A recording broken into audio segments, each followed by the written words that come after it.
Hello friends. तो आज का जो टॉपिक है वो है मर्दों में बांझपन।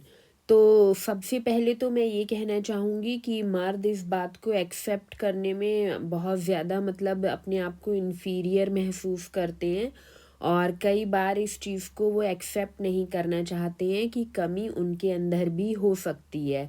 और वो औरतों पे ही ज़्यादातर ब्लेम देते हैं कि भाई तुम्हारे अंदर ही कमी है।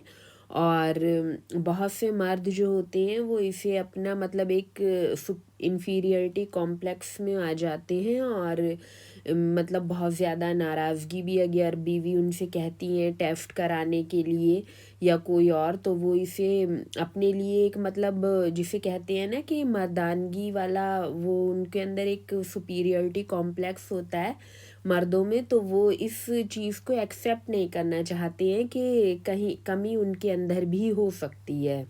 तो मैं यही कहना चाहूँगी कि पहले तो आप दोनों ही टेस्ट कराओ अपना तो बेहतर है, और कमी किसी में भी हो सकती है। तो ये एक बीमारी है और इसको एक बीमारी की तरह ही ट्रीट करना चाहिए।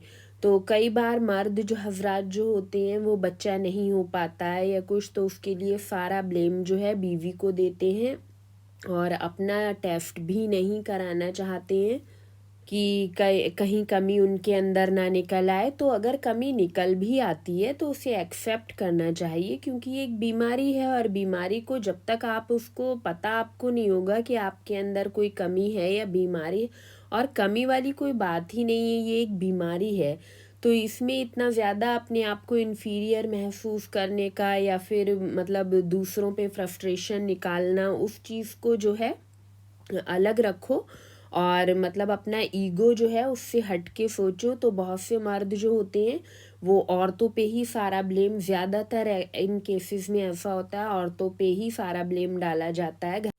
और कई बार घर वाले जैसे नंदे हो गई, सास ससुर हो गया, वो भी मतलब बहू को ही, औरत को ही ब्लेम करते हैं इस चीज़ के लिए कि भाई बच्चा नहीं हो पा रहा है, दूसरी शादी करवाओ, ये है वो है। इस तरीके की बातें अमूमन घरों में होती ही रहती हैं, ये हमें सभी को ही मालूम है। तो ये एक बीमारी है और मर्द औरत दोनों किसी में भी कमी हो सकती है। तो आप बेहतर यही होगा कि अगर औरत ने सभी टेस्ट वगैरह करा लिए हैं, उसका सब कुछ, सबसे पहला इंडिकेशन तो यही होता है कि औरत का अगर मेंस्ट्रुएशन जो है वो हर महीने आ रहा है उसको, तो उसमें 90% होता है कि उसमें कोई कमी है नहीं। अगर हाँ मेंस्ट्रुएशन में कमी है उसके, तो फिर हाँ हो सकता है कि कुछ ना कुछ गड़बड़ी हो औरत में पीरियड आने में। तो अगर ऐसी कोई बात है तो उसका भी इलाज हो जाता है, उसमें भी इतनी हाय हाय करने की ज़रूरत नहीं है, क्योंकि मर्द हजरात में होता है, मर्दों को ये बात बुरी लग सकती है मगर उनमें होता है कि वो इस चीज़ को लेके बहुत ज़्यादा सेंसिटिव होते हैं और चिड़चिड़े हो जाते हैं। कई बार घर में लड़ाई झगड़े, औरत के साथ मारपीट करना, इस किस्म की हरकतें वो करते हैं। और ये सब कुछ करने से घर में सिवाय टेंशन क्रिएट होने के और प्रॉब्लम और ज़्यादा बढ़ने के कोई उसका हल तो निकलेगा नहीं। तो जिस चीज़ से हल निकल सकता है उस चीज़ की तरफ हम अगर ध्यान दें तो वो ज़्यादा बेहतर है। तो मियाँ बीवी दोनों ही अगर इस तरीके की आपके घर में प्रॉब्लम है तो वो समझदारी और सब्र से काम लें, और बहुत इम्कान है कि जो आपको मैंने औरतों के ऊपर बांझपन पे भी वीडियो बना रखी है वो देखें आप। और ये वीडियो जो है पर्टिकुलर ये मर्दों के लिए बना रही हूँ मैं। तो अगर इस तरीके की कोई प्रॉब्लम है भी तो उससे बाहर आया जा सकता है, और बहुत इम्कान है जो चीज़ें मैं आपको इसमें बताऊंगी अगर आप उस तरह से फॉलो करते हो तो बहुत इम्कान है 90% कि आपके यहाँ अगले 1-2 साल में औलाद हो जाए। तो मर्द हजरात जो हैं वो चाहें तो अपना टेस्ट भी करा सकते हैं, और अगर देखिए अगर औरत में मैंने आपको बताया ही कि अगर लेडीज़ के पीरियड सही, आपकी बीवी जो है उसका पीरियड आपका सही आ रहा है हर महीने, तो फिर बहुत 95% मैं कहूँगी चांसेस हैं कि उसमें कोई प्रॉब्लम नहीं है। और फिर कमी हो सकता है कि आपके अंदर ही हो। तो फिर आप जो मैं बातें बता रही हूँ आपको, आप अगर उस तरीके से फॉलो करते हो तो बहुत इम्कान है कि आप इस प्रॉब्लम से बाहर आ जाओ और अगले 1-2 साल में आपके यहाँ बेबी आ जाए। तो शुरू करते हैं आज का टॉपिक। तो आज का टॉपिक जो है वो है मर्दों में बांझपन, इनफर्टिलिटी इन मैन।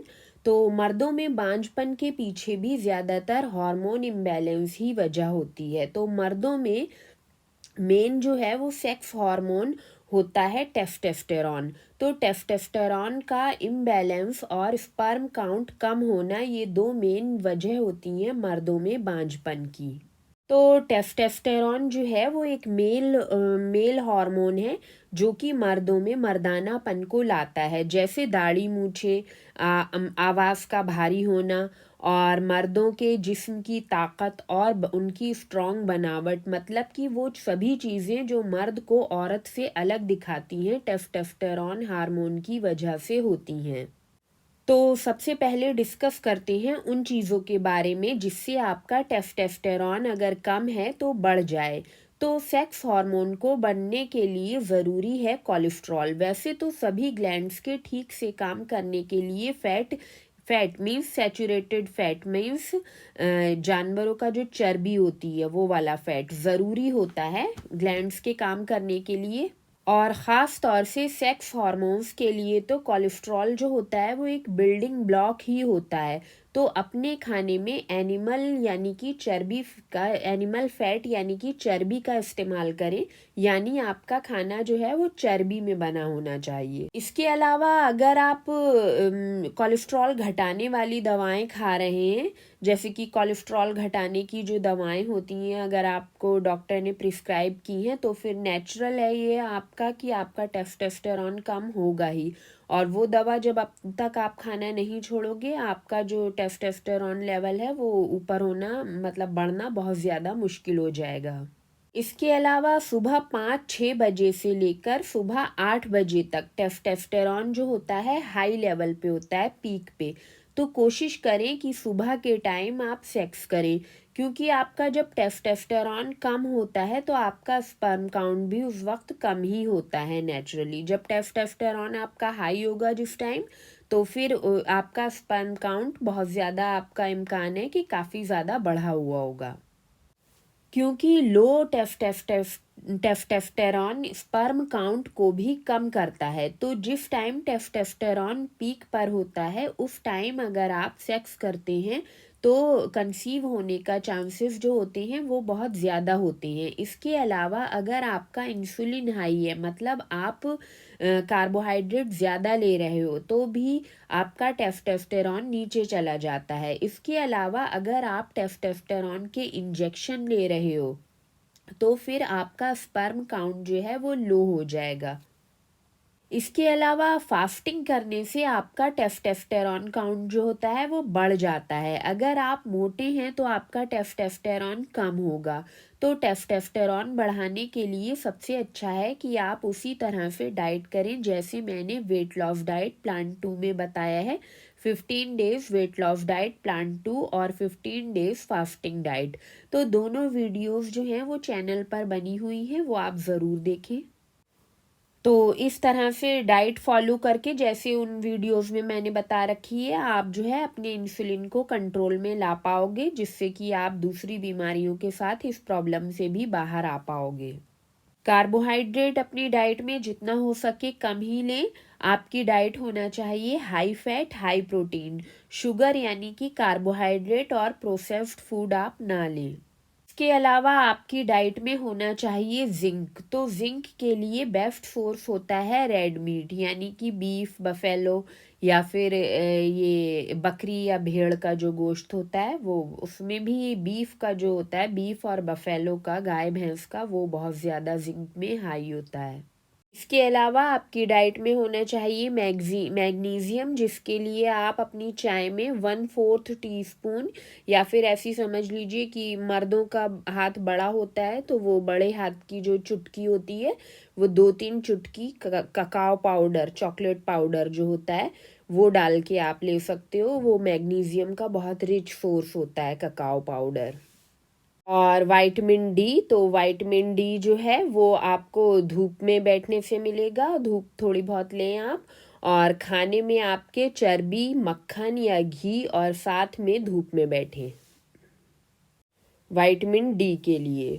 इसके अलावा खाने में प्लास्टिक का इस्तेमाल जो है वो ना करें आप। जैसे प्लास्टिक की बोतल में रखा हुआ पानी या प्लास्टिक के बर्तन में गर्म खाना डालकर ना खाएं, क्योंकि प्लास्टिक जो है वो फीमेल हार्मोन एस्ट्रोजन को मिमिक करता है, मतलब एस्ट्रोजन की तरह ही काम करता है। तो प्लास्टिक अपने खाने से आप हटाएं, बिल्कुल ही हटा दें।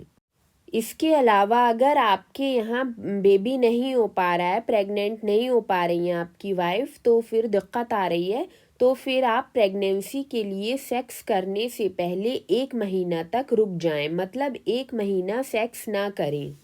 फिर वाइफ के पीरियड ख़त्म होने के 3 दिन बाद, जैसे अगर आपकी वाइफ का पीरियड 5 डेज़ का है, 5 दिनों का है, तो 6, 7, 8 ये दिन जो होते हैं, छठा दिन, 7वां दिन, 8वां दिन, इनको छोड़कर 9, 11, 13, 15, 17वें दिन, मतलब 9वें दिन, 11वें दिन, 13वां दिन, 15वां, 17वां दिन, ये जो है सेक्स इन दिनों में आप सेक्स करें तो फिर बेबी कंसीव करने के लिए बहुत ज़्यादा चांसेस होती हैं इन डेज़ में। और अगर आपकी वाइफ का पीरियड जो है वो 28 डेज़ का है, 28 दिन का, तो फिर उसमें ओवुलेशन जो होता है वो ज़्यादातर 14वें दिन होता है। तो ओवुलेशन वाले दिन या उसके आसपास के दिनों में आप सेक्स करेंगे तो 90% चांसेस हैं कि आपकी जो वाइफ हैं वो प्रेग्नेंट हो जाएं। इसके बारे में डिटेल से मैंने इनफर्टिलिटी इन वुमन में जो वीडियो बनाई है वो बताया है, तो वो आप ज़रूर देखें, अपनी वाइफ से कह दें वो देख लें। तो मैंने उस वीडियो में इस चीज़ के बारे में तफसील से बताया है, तो वो वीडियो आप ज़रूर देखें। तो इस तरह से अगर आप करते हैं तो बहुत चांसेस है कि आपके यहाँ बेबी बॉर्न हो जाए। कोशिश करते रहें जब तक रिज़ल्ट ना आ जाए।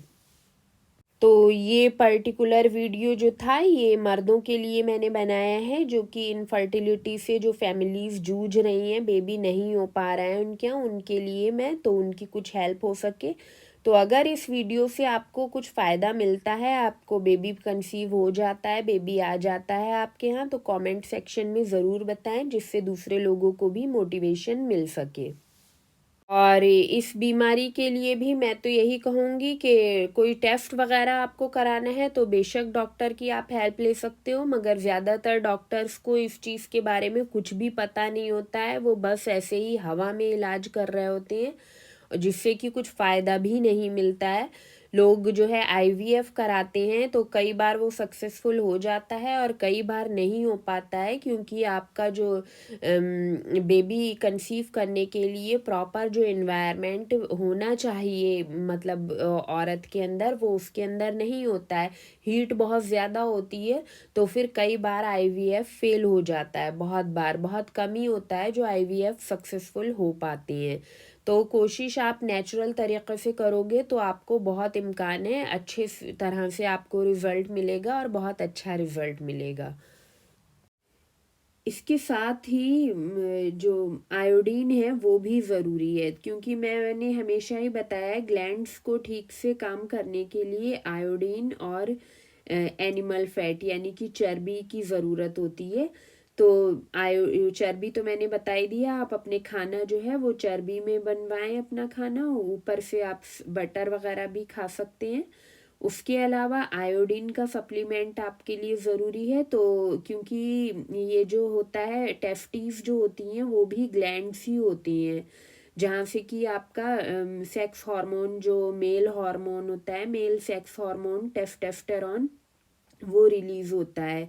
तो सभी ग्लैंड्स को काम करने के लिए थोड़ी क्वांटिटी में आयोडाइन की ज़रूरत होती है। थायराइड ग्लैंड को थोड़ा ज़्यादा चाहिए होता है, लेकिन उसके अलावा सारे ग्लैंड्स को और हमारे सेल्स को बहुत टाइनी अमाउंट में आयोडीन की ज़रूरत होती है, और आजकल ज़्यादातर लोग आयोडीन डेफिशिएंट हैं ही। तो बेहतर है, आप आयोडीन के लिए सबसे अच्छा होता है सी कैल्प, तो आप वो ले सकते हैं 1 टीस्पून या फिर हाफ टेबल स्पून से कम। और ग्राम में बताऊं तो 4 से 5 ग्राम बस बहुत ज़्यादा होता है। 1 टीस्पून छोटा वाला जो टीस्पून होता है वो काफ़ी होता है, दिन भर का आपका पूरी ज़रूरत पूरी हो जाती है उससे। तो आयोडीन के लिए मैंने एक बहुत अच्छी वीडियो आयोडीन के ऊपर बना रखी है, तो वो आप ज़रूर देखें, और कौन कौन से सोर्सेज होते हैं आयोडीन के लिए, तो वो आप ज़रूर देखें। फिर मिलते हैं किसी और वीडियो में, किसी और नेक्स्ट रेसिपी या फिर इंफॉर्मेशन के साथ।